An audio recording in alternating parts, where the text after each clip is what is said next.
We were about to drive some of the highest roads in the world. At 17,000 feet, the snowstorm hit, and everything turned to mud and ice. Trucks slid off the road, vehicles were left stranded. A few days in, and we were already higher than we'd ever driven before. The plan? To cross the Tibetan Plateau so we could reach Mongolia. And it was unpredictable from the start. Our time in Nepal had gone by so fast, and today was the day to cross from Nepal into China. Good morning. Another day, another adventure. We are going into China! Tibet. So we are looking forward to it. Pretty excited, but today's a border crossing, and you never quite know how that's gonna go. Especially we are with a group of people, because to drive through China you need to go with a group for it to be affordable. Hello Kitty's still not waking up. Is Hello Kitty having a lion? Hello Kitty's having a lion, so we need to get her up so we can get through the border. She was cooking within the stand? Yeah, but it was only like 18 degrees. Oh, okay. Like it wasn't enough.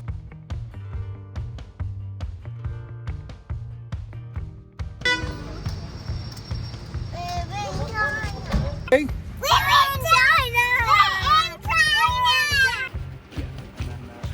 Spanish tourism shop. Yeah, that's what well, I was still up for it, but it's hard to justify taking it. How did customs go?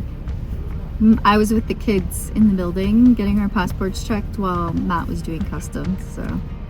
Totally fine. I mean, the way they kind of teed it up, it was going to be one of the worst customs checks you can do. But in reality, it's very relaxed. Sir, could you be ready to show your passport? Thank you. Yep. The officer. Crossing the border was the easy part. The traffic from construction went on for hours, and it felt never ending.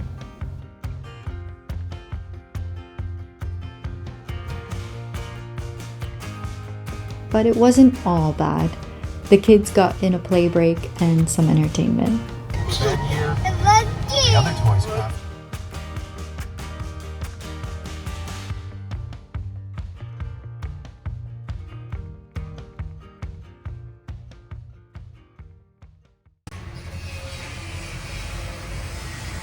Good morning from Tibet. We are just getting everything packed up. It is bright and early in the morning because we have got a 6 to 7 hour drive today, and we are also going over a pass of 5,200 meters, which is the highest that we've been so far on this trip. So that's kind of exciting, but also like, ugh, really high. Hopefully everybody's fine with the altitude. We're kind of going up quite quickly because you are going straight up onto the Tibetan Plateau. The schedules when you cross China can be pretty intense, with long days of driving as people want to keep the costs down. We went with a company called Drive China, and they were great. Our group included 5 motorbikes and 3 vehicles, and everyone was really nice. We were also required to have a guide, which turned out to be incredibly helpful. As you can imagine, everything took time. We had to stick together for fuel stops, meals, and especially the frequent police checks along the way. So are we gonna each have one of these, and then the kids will share one? Size of bread. The weather gods blessed us with a clear day to catch a glimpse of the highest mountain in the world, Mount Everest. China is one of the only places you can see Mount Everest without having to trek there, and we couldn't have asked for better conditions.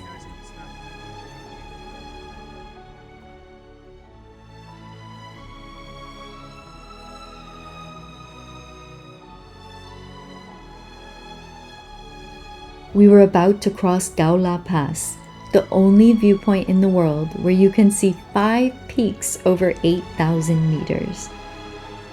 But for Matt, this place meant something much more personal. Not many people know this, but Matt is a world record holder.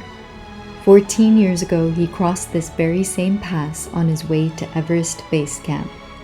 Not in a 4x4, but in a London taxi.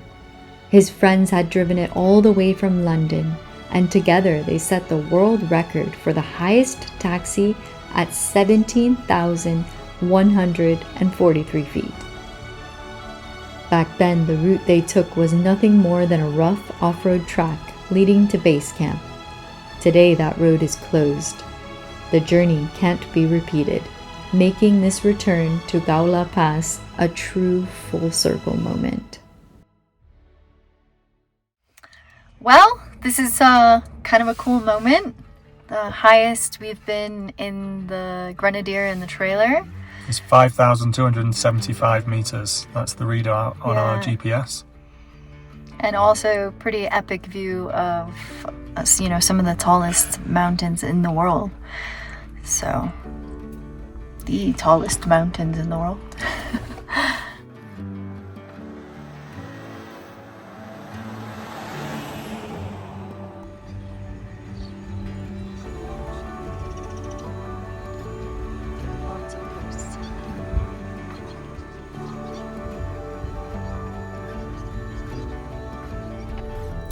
We're about to go over our second 5,000 meter pass of the day. So it's a pretty epic day in terms of distance and altitude. And we saw Everest, and yeah, it's just pretty cool.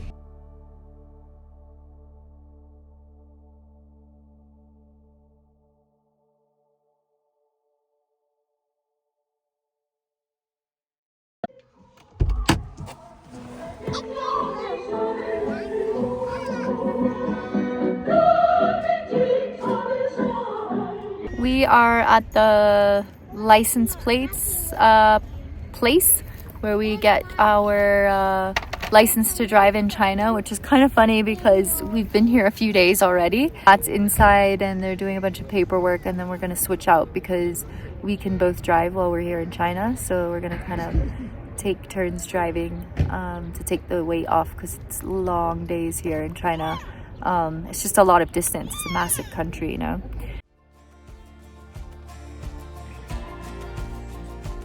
With our licenses in hand, we headed to Lhasa, the capital city of Tibet. The drive so far had been pretty epic, but in a few days, we'd be facing some of the most challenging driving conditions we've had on this road trip so far. Wow. That's amazing.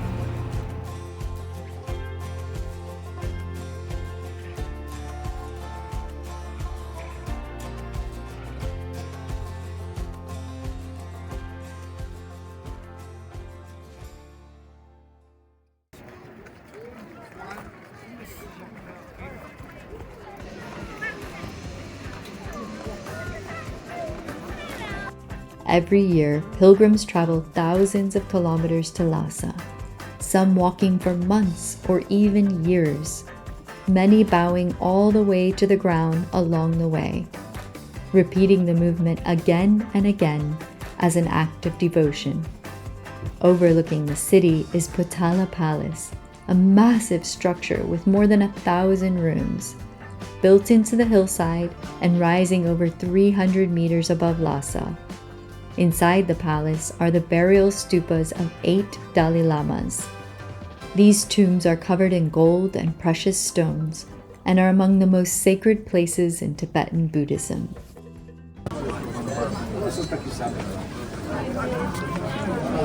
Getting our workout in today, 600 steps.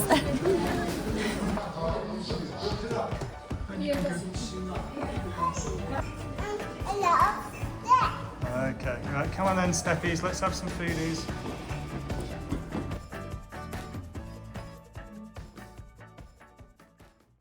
Okay.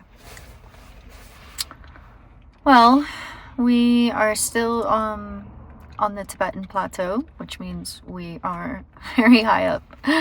This was the highest we slept last night, and tonight will actually be, I think, 4,600 even higher. And then we wanted to start early. The group wanted to start early because we have was it 10 to 11 hours of driving because the road is really bad up here. They're in the middle of fixing it.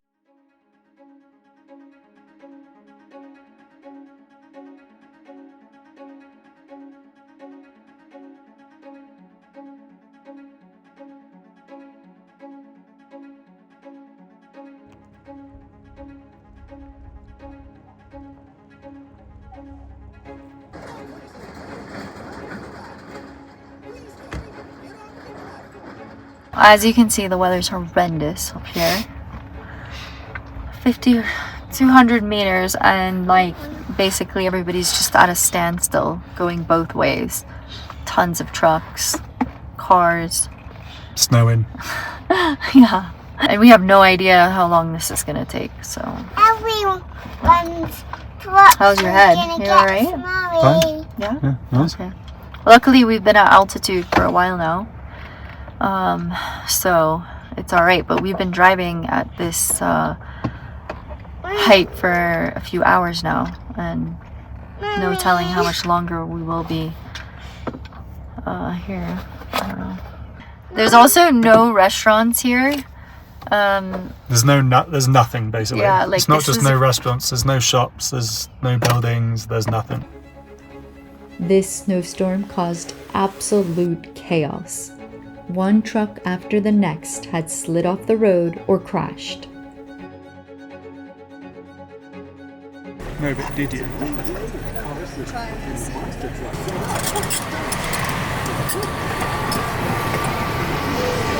If he doesn't slow down, he's going to get into an accident.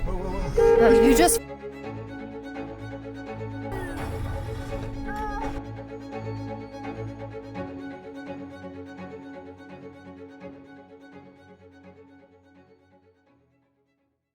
And then this happened. This road was blocked, so we had to turn around and go the alternate road, and we didn't quite make the turn. We had seen enough trucks fall off the side of this road from the mud, just like this one. We weren't about to try our luck by driving on this mud and risk tipping over down this hill. So we used the max tracks just to be safe.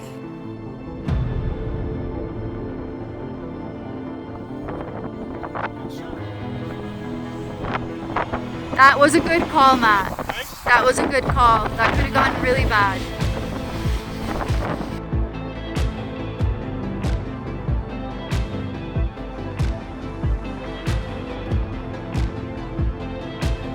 Actual crash. Oh no, I think they ran into each other, or they're pulling. Oh, okay. So they're pulling that guy out then. He went into the side. Jack.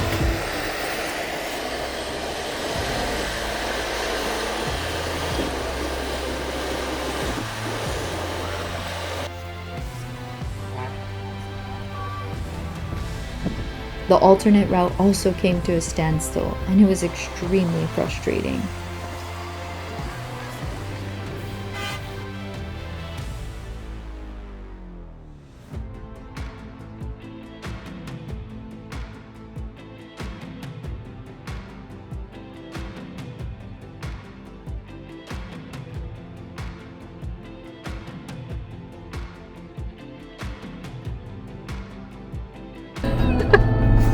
Look at the windows, look at your window. Can't see anything.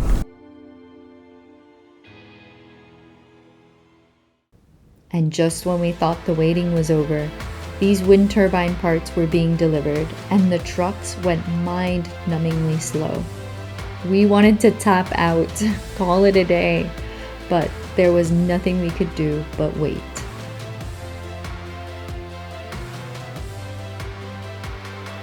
After 17 long, grueling hours on the road, we arrived late at night. It is the longest day of driving we have had on the road so far. The next day wasn't much better.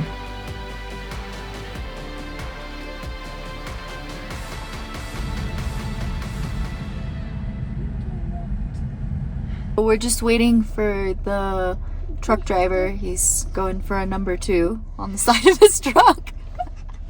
And I wanted to show this like white wonderland that we're in, but I can't even put the window down because everything is frozen. It's about between -3 and -5 up here, so it's kind of cool. Little winter wonderland, but definitely we're taking it real slow because the roads are pretty icy.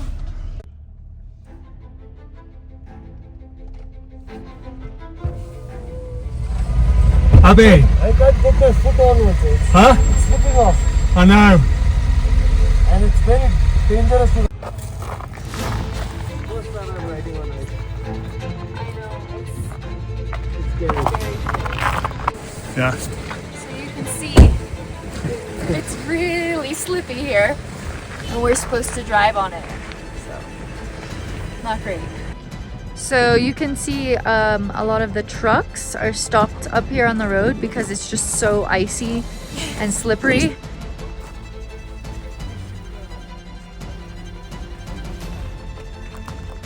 Today is actually too long. If you think of I'm exhausted, and I'm like, you know, I'm driving a little bit, but That's 9 hours. I'm not on the bike, you know, and we're at high altitude as well, you know. We have slowly made our way through the kind of worst bit, we think. Some of the bikers went ahead and they said that that it gets better, but we just wanted to make sure everybody gets through.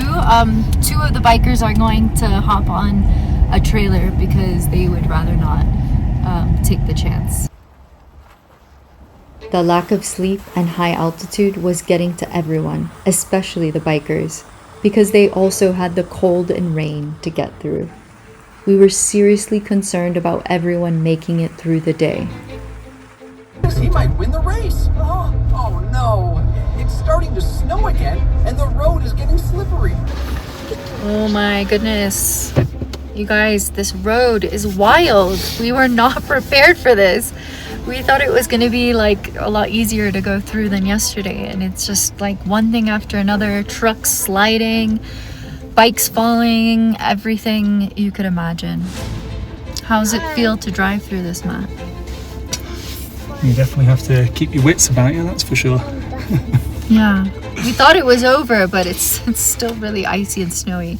So we're just like waiting for the temperature to go down, which means It's getting colder again already, so yeah. everything that had started to melt will start to refreeze soon, so we need to get going. Yeah.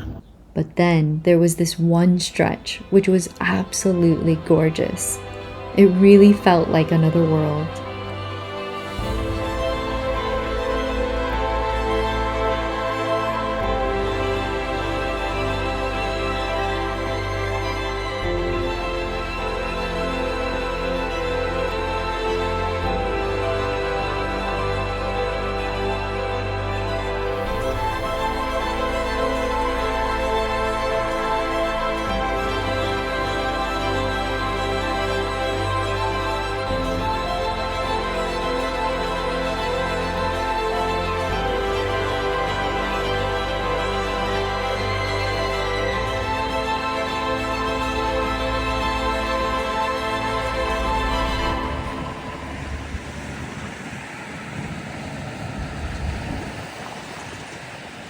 So this is probably one of the dirtiest cars I've ever been in. We've been really struggling to keep just basic visibility out the front. Out the sides, as you'll see, is almost impossible. But we're going to go and check out the outside and see how bad it really is. And have lunch. And have some lunch. What did you want to say, Jack? Chocolate window.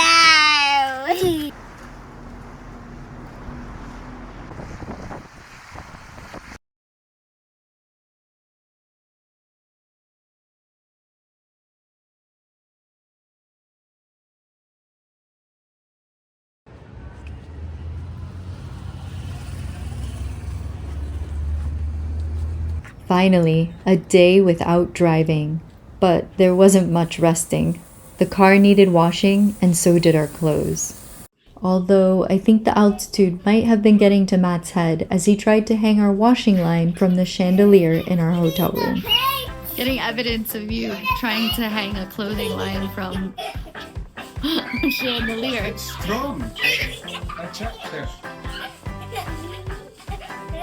There wasn't enough hanging space in the hotel laundry room, so we got creative. That's why our hotel room turned into an assault course, but it got the job done, and sometimes this is what doing laundry looks like when you're on the road. On day 10, we split from the group. They headed towards Kazakhstan, while we continued alone towards Mongolia. With our guide, Musa, that is. And we still had 6 long days of driving, but at least the snow and ice were finally behind us. So we are on day 14 of driving through China, and man, this country is massive. Kids are ready for a break. We're ready for a break. Mongolia is gonna be happening very soon. We have 1 more day of driving after this, and then we will be crossing the border. Woo, woo, woo. I'm pretty excited about Mongolia.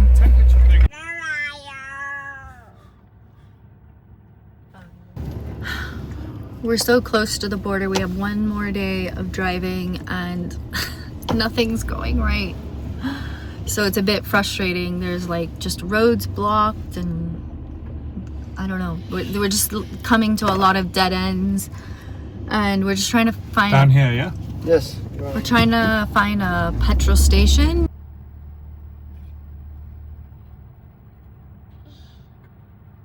Just wait a minute, because there's cars everywhere here. Got no reverse lights. Of course, this guy's being impatient. We are headed to the land of nothingness and windmills. There is nothing around here. And let's just cross our fingers that there is a petrol station in 130 kilometers.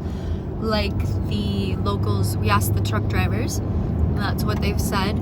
So we're actually heading towards the border town that we need to get to. We're not having to backtrack, which is nice, and let's just hope that we can get some petrol along the way. Otherwise, we'll have to be turning around, and that will be fun, won't it?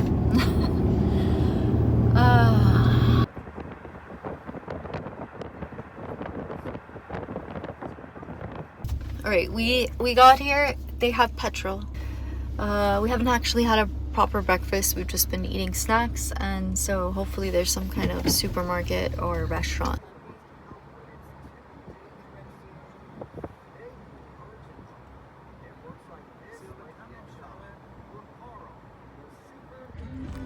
The night before crossing into Mongolia, we arrived early enough to stop and celebrate. We had made it across China. If you liked this video, give us a thumbs up and subscribe below so you don't miss the next episode where we attempt to bring our burnt trailer back to life. Thanks for watching, everyone.